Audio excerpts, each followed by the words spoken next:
I'm Mommy Lodro. I'm a Tibetan Buddhist nun. This talk is called What is Awakening? Awakening has become like a buzzword. We find it's a little misunderstood. Of course, the origin of it is in the spiritual journey, where people are on a spiritual journey or interested in a spiritual journey because they seek enlightenment. And enlightenment is also a much misused word and misunderstood and kind of now a confusing term. Enlightenment is the cessation of suffering. In Buddhism, suffering is referred to in what we call the samsaric world. So it's kind of the world of delusion. It's the world that we exist in where we fall into pain, negativity, disliking of ourselves, delusional or misconceived ideas about who we are, what we're doing here, and how to be happy. I believe Hindu tradition, Christian mysticism, Jewish faith, these are all traditions that help us understand what enlightenment is, because these are all traditions that introduce us to who we really are. And who we really are, we discover along the path and in life as well, because life is our guru as well, that we are not our emotions, and we are not our thoughts, and we are not our sense perceptions. So in meditation, which is part of every tradition really, even contemplative prayer, what we are doing is we're trying to quiet down the constant stimulus that we are experiencing in our daily lives. And suffering ends when our minds become quiet, because suffering is very much about constantly being battered by our thoughts and our minds and our criticisms, particularly our self-criticisms. If we completely feel confident, secure, in love with our very selves, that is also considered the ceasing or cessation of suffering. Most of our suffering is because our attitudes, the way we perceive things, perceive our environment, perceive ourselves much of the time, and perceive others, is based around a very critical view, and in the times we're living in now, a very negative view. So we don't feel good about ourselves, we don't feel good about others, and because of this kind of continuously chattering mind that we experience, that's all about meeting some standard for ourselves, being better, being best, being perfect, fixing whatever the thing is we think is wrong with us. If we're competitive, of course we don't always win, and any failure becomes another way we beat ourselves up. So awakening or enlightenment is the absence of that critical mind. Awakening is the direct experience of exactly how loved we are. It's the coming in to the experience that we are actually unconditional love. And the feeling when the mind quiets down and that natural arising of love, it's why Christian mystics talk about weeping, because they're experiencing what they describe as either God or heavenly beings or oneness consciousness. There's so many words for what this experience is. In Buddhism, we don't really talk about God as some object, right? In Buddhism, God is the subject. Any object, any person, anything that we see in our lives, that we experience in the outside of ourselves, we consider to be and is impermanent. Which means that it's going to come into our life, and at some point it's going to leave our life. Everything leaves us, even our own bodies. Buddhism is very interested and focused on what happens then. Because if we can discover who we are without this body, without these desires, without these sense perceptions, then we can discover who we are after we leave this realm. And what other realms are out there for us to discover. All of the things that can happen for us when we drop this body can happen for us while we're in a body. And that is, again, another part of what awakening is. It's the discovery of what's beyond just this worldly realm, this earth realm. There's a lot of very high beings that are on the planet, in all different religions and traditions.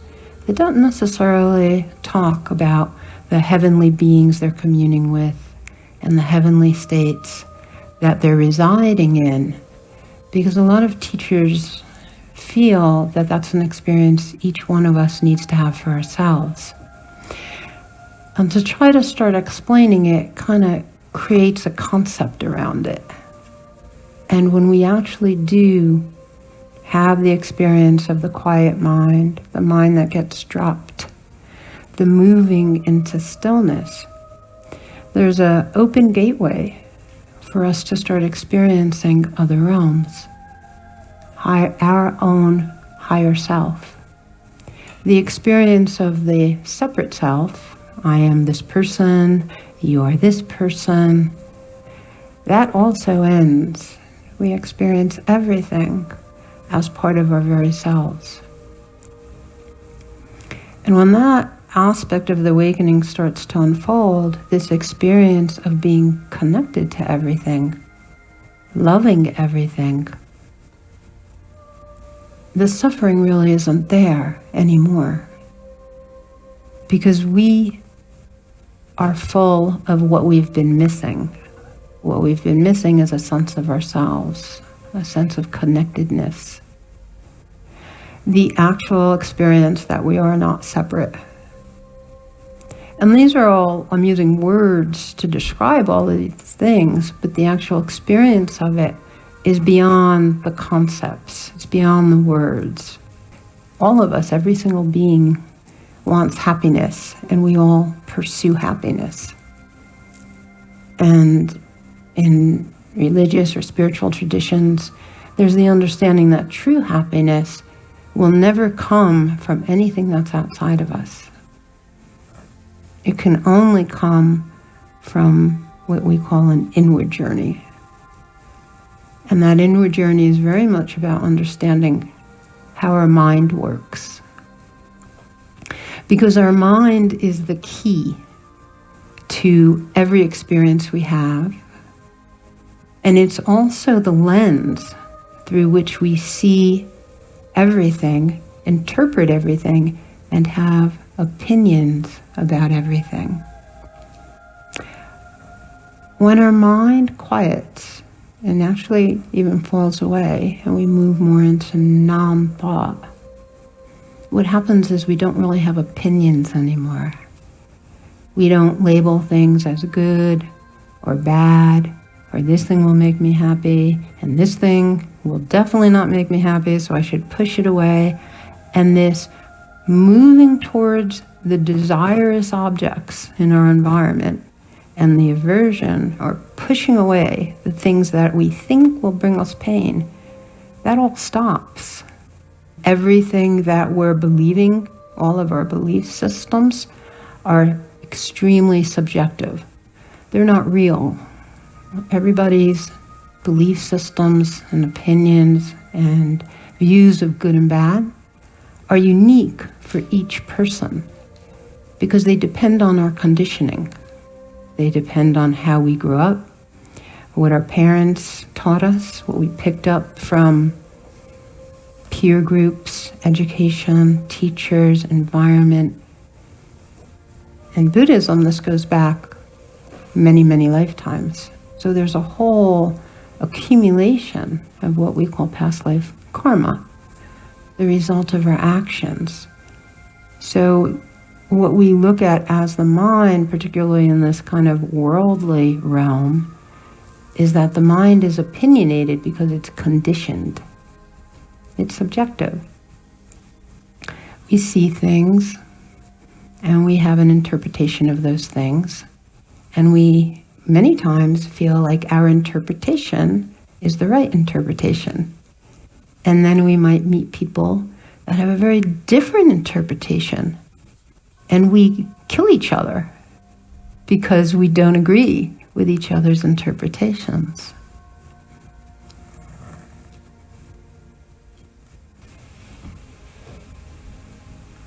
For most of us, probably almost all of us, our thoughts dictate our behavior instead of the other way around, where we dictate our thoughts. Most people don't have space between themselves, who they are, and the thought. They're so closely entwined with their thoughts that they think they are their thoughts, and they think they are their emotions. But actually, part of what meditation does, and what we're going to do in guided meditation a little bit tonight, is we create space from that thought. And when we create space, we could actually see the thought. We could watch it. We could see how often it repeats itself, how often it's telling us something that is self-deprecating, how often we feel bad because of the thought. Thoughts and emotions are very intermingled. So what happens in the awakening is that we become masters of our minds. It's no longer just giving us a barrage of thoughts constantly that we're trying to either fend off, or maybe we're listening to them, or maybe we're arguing with them, and there's this whole kind of hamster wheel going on in our mind all the time. Our minds are, particularly in the times we're in right now and in Western culture, our minds are wreaking havoc. They're so busy. We're so busy.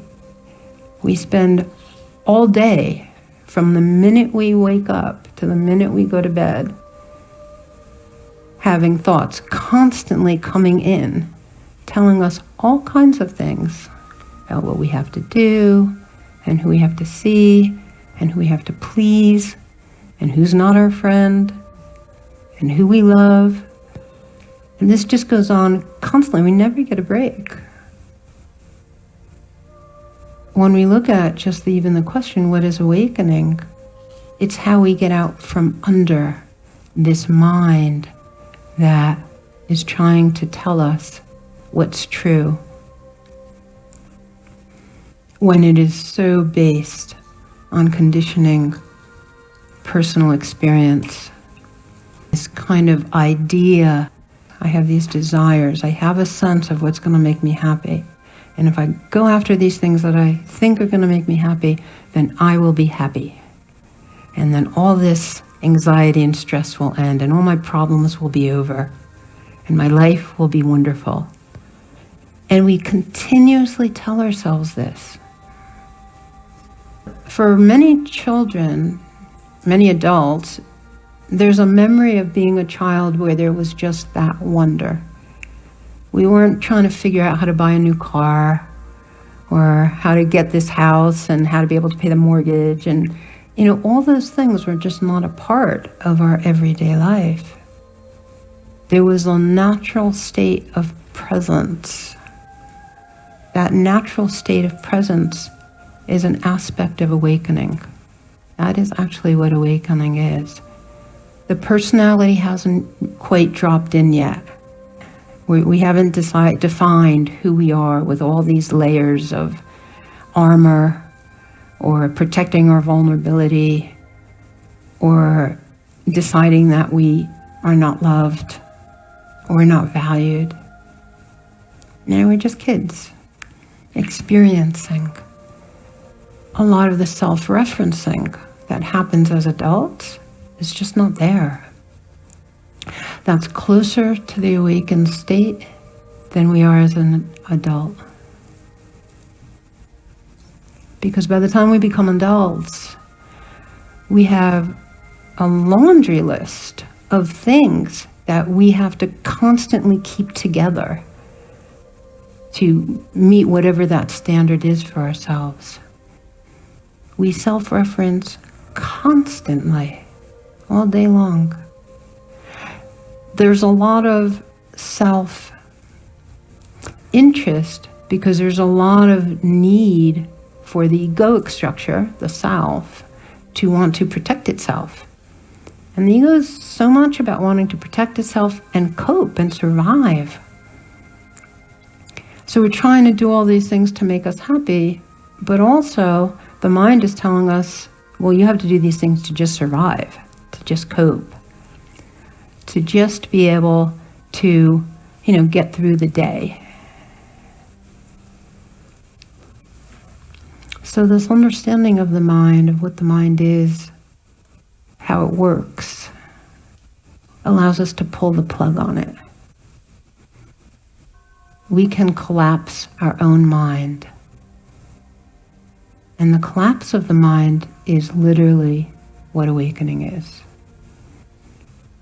It's that we're no longer driven by some misunderstanding or misconstrued belief system to go after something that we think will make us happy, which definitely won't. In the study of human behavior, particularly with Buddhism, because Buddhism is so much more of a science than a religion, there's been a deep, deep looking at the science of the mind. And what Buddhism found was that all minds basically work the same. We learn that the mind is all about going after desires. And if we watch our mind, it's constantly telling us what to go after and what to push away. Go after this, push this away. And this push and pull that's constantly happening is how the mind keeps us entranced in samsara and keeps us engaged with the outside world. If we decided that we're not desiring anything, there's nothing here we're interested in. If we just made the decision, we no longer are interested in all the things the world has to offer us, and we're going to stop pursuing these things or pushing these things away. Our desires would then end, and we would fall into a natural state, which is awakening and is a state of actual bliss. So the practice is to stop desiring, to stop going after things we think will make us happy. And that may seem kind of radical, because how could we possibly do that? Won't we starve to death or die? Or some other catastrophe will happen? But the answer is no. If we actually stop desiring things, it doesn't mean that we become zombies. It actually means we transcend worldly concerns. And that's one of the practices in Buddhism that's focused on very much, is this looking at what our desires are and just saying, I'm not playing anymore. Thoughts rise, and if we don't touch the thought, if we don't engage, the thought just falls. The way our mind is that a thought will rise and it'll fall. And then another thought will rise, and that thought will fall. Between these two thoughts is a space. And if we focus on the space between the thoughts, or the space when there is no thought, that's actually the entranceway into the state of peace and the state of what we call the no self, where we don't have to be so preoccupied and worried and tortured due to self-survival instincts and ideas and thoughts. People that are able to more stay in that space between the thoughts have a much easier time moving through life. They're much happier. They're at peace. If we stay in the no-thought space for extended amounts of time, what starts to rise is this experience of love. It's actually self-love. We discover that we are loved. There's this incredible presence in stillness. Presence exists. Oneness exists. If we want to say God, God exists in this space that has nothing to do with worldly concerns and our sense perceptions.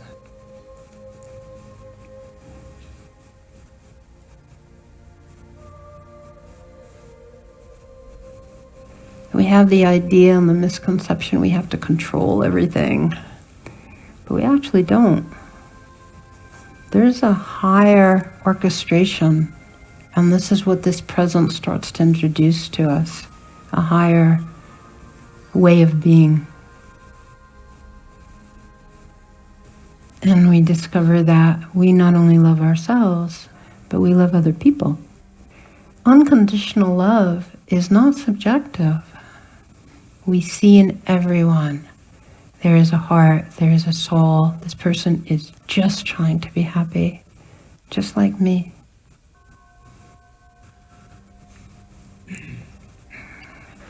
In our culture now, there's this kind of trendy in emerging of this understanding. It's beautiful, really. I mean, it's a little cliched, true, but it is also kind of beautiful. There shouldn't be a value on that. There shouldn't be a price on that. We don't have to pay to become enlightened. It's free. Yeah. I mean, we can learn about it on YouTube. Right? There's great teachers on YouTube. So if we feel called to find out more about awakening, have that experience, it's available. We're not happy because of something that happened outside of ourselves. We're happy because it's our birthright. It's our entitlement as human beings. We're evolving. We're discovering that. And so there's nothing at a certain point that can really change that for us. When we really fall into or arise into the awakened state, we're just consistent. We're fine. We're okay. We're good. It's nice. Hey, awakening is nice. It feels good. You know, and it's not pretentious or showy or we're just trying to be positive. You know, it's not faked. It's sincere. It's authentic. There is an authentic, deeply felt place of peace and happiness. We feel content.